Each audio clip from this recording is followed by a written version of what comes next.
Hello, everyone.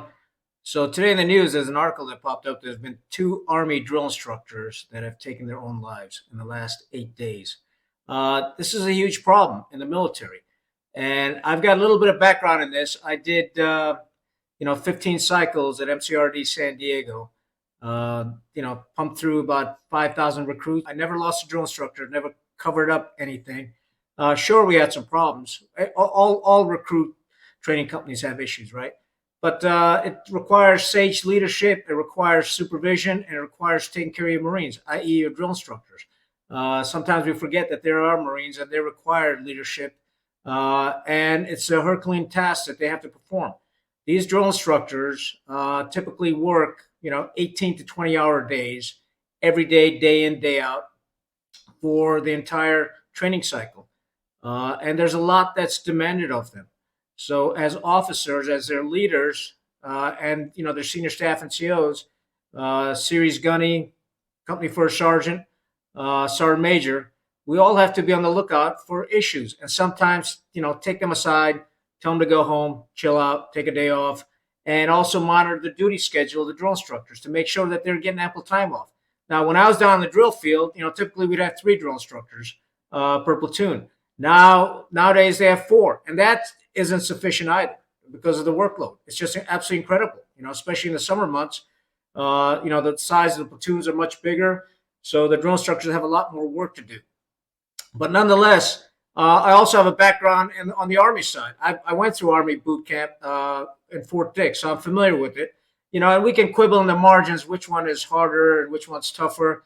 Yeah, sure, there's a lot more yelling and stuff going on in the Marine boot camp. But the Army boot camp is just as tough. It's just, the basic skills are essentially the same that are required of each. You got to have fundamentals of marksmanship.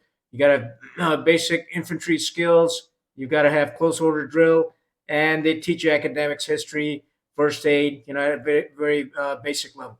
So essentially, the curriculum is the same. But the Marine Corps boot camp is a little bit more intense. So there's a study done by the Walter Reed Institute of Research, and according to them, 20% of the drill instructors they found were depressed. And these are very striking numbers that I'm going to bring up. 27% of the drill instructors have insomnia. The reason being is they're operating on 4 or 5 hours worth of sleep. They get done with their training day. You're up on deck at 0500 to get the recruits up, and you get off deck at about 2300.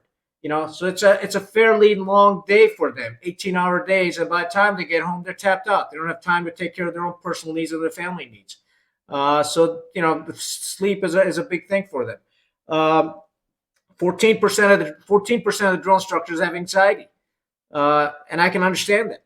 It's a very challenging environment. The slightest mistake can end your career. And future podcasts, we're going to talk about this a little bit. 50% of the drill instructors have a burnout rate. 50% of them just are burnt out. They're just done before their tour is over. 30% are functionally impaired, and another 35% abuse or misuse alcohol. And 32% have off-duty aggression, and then about a quarter, 25%, have low morale. So these numbers are striking in the sense because when we look at a drill instructor, with his DI cover, he's always squared away. He's a top-notch Marine or a top-notch soldier, drill sergeant.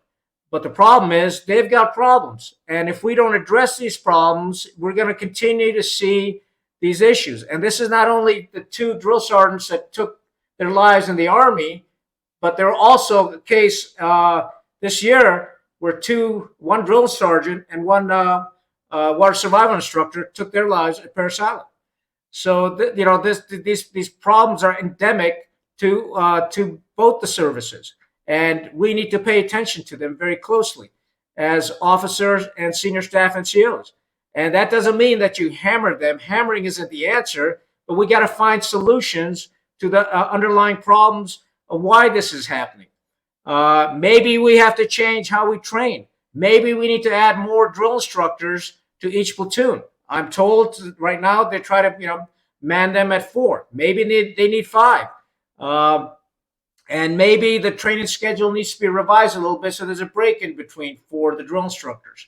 It's incumbent upon us to identify some of these issues and then look at the underlying causes of it. Not just say, "Hey, let's have another safety stand down," and that's just wishing it away and hope it doesn't happen again.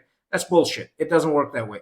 So, as senior leaders, it's incumbent upon us to identify those problems and have the moral courage to fix the problems, not just sweep them under the rug. Because they're going to crop up again on somebody else's watch, and that's what typically happens because we don't have the moral courage to address the problems, and we're just holding our breath, hoping that it doesn't happen on our watch. It's like musical chairs. When the music stops, somebody's going to get left standing. And so that's not a good way of doing business. So we need to look at our recruit training in the military and see if we can come up with better ways of doing it. Not only for the recruits, but also for our drill instructors. How can we make it a better environment, a more positive environment? And that doesn't mean by any means that we need to make it easier. I'm certainly not advocating that, and I never did either. The standard's the standard, but we got to get smarter about it.